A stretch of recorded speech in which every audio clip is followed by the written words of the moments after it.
La lumière, qui était donc un poumon du centre-ville, est fermée. La bibliothèque, qui était dans le même bâtiment, La Lumière, est fermée, elle, depuis une douzaine d'années. On a donc là un équipement public, culturel, dont les ciotadins sont privés. On est la ville du cinéma. On nous a fermé 3 salles de cinéma. Donc j'aimerais savoir ce que les candidats proposent pour l'avenir de ce bâtiment.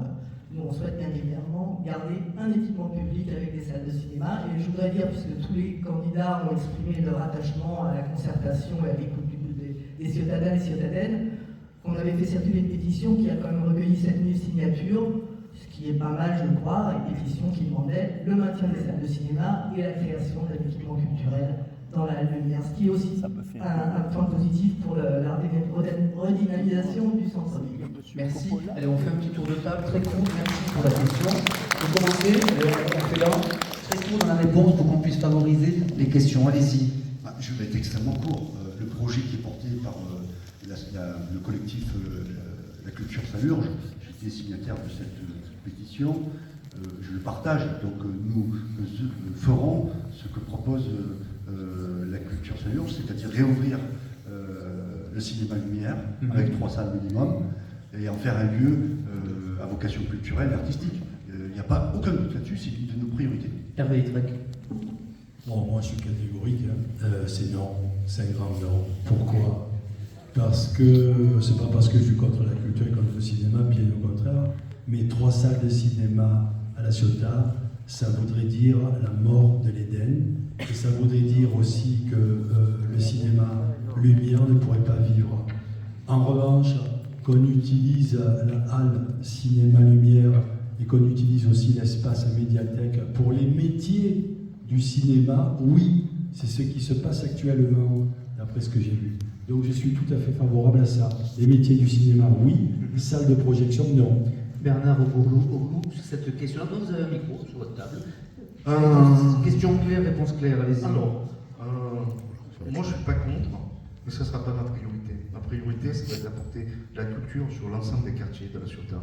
On ne peut pas rester sur ce vieux schéma où tout se passe au centre-ville et où il n'y a rien à l'extérieur. Comme je l'ai dit précédemment, faire des salles de spectacle, promouvoir la culture à l'extérieur du centre-ville, c'est créer du lien dans des quartiers qui ont été conçus comme des quartiers dortoirs et ça me semble essentiel. Donc ma priorité, moi, elle sera plutôt là.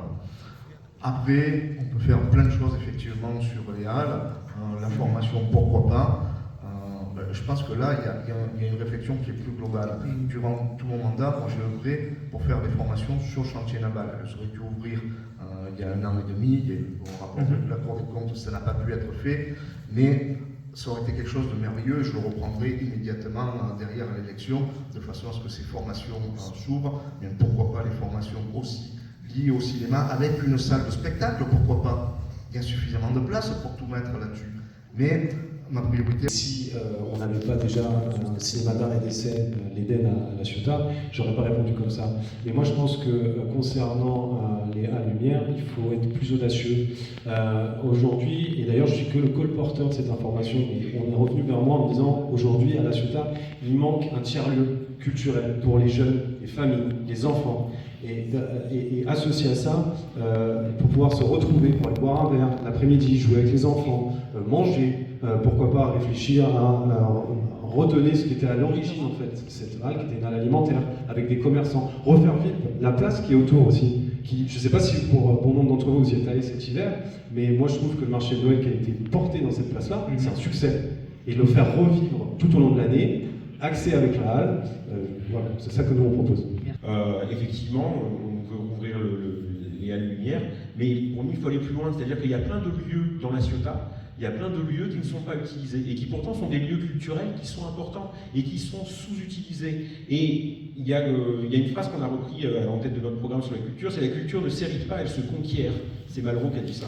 Et là, quand on voit qu'actuellement, les halles Lumière sont louées à peine 1 000 € par mois à une société de production. Je suis désolé, mais vu les loyers actuels à La Ciotat, c'est quand même pas normal que ce soit ça. Effectivement, je rebondis aussi sur ce que mes collègues ont dit. Le fait qu'on n'ait pas dans la ville berceau du cinéma au moins un BTS audiovisuel, c'est quand même pas normal. On a un lycée de la Méditerranée qui contient un nombre de formations professionnelles, CAP, BTS, important, et on n'a pas un BTS audiovisuel. Et donc, pour terminer, nous, en fait, on a 4 points au niveau de la culture. Ça va être la création, on va soutenir la création professionnelle sur le territoire, la diffusion, pour rémunérer les artistes et faire circuler les œuvres, la formation. On veut que nos petits ciotadins ils aient un éveil artistique, des pratiques et de la découverte des différents métiers. Et le dernier, c'est les pratiques amateurs. On veut ouvrir des lieux pour que les gens puissent pratiquer leur art, pour qu'ils puissent avoir des instruments, ce genre de choses.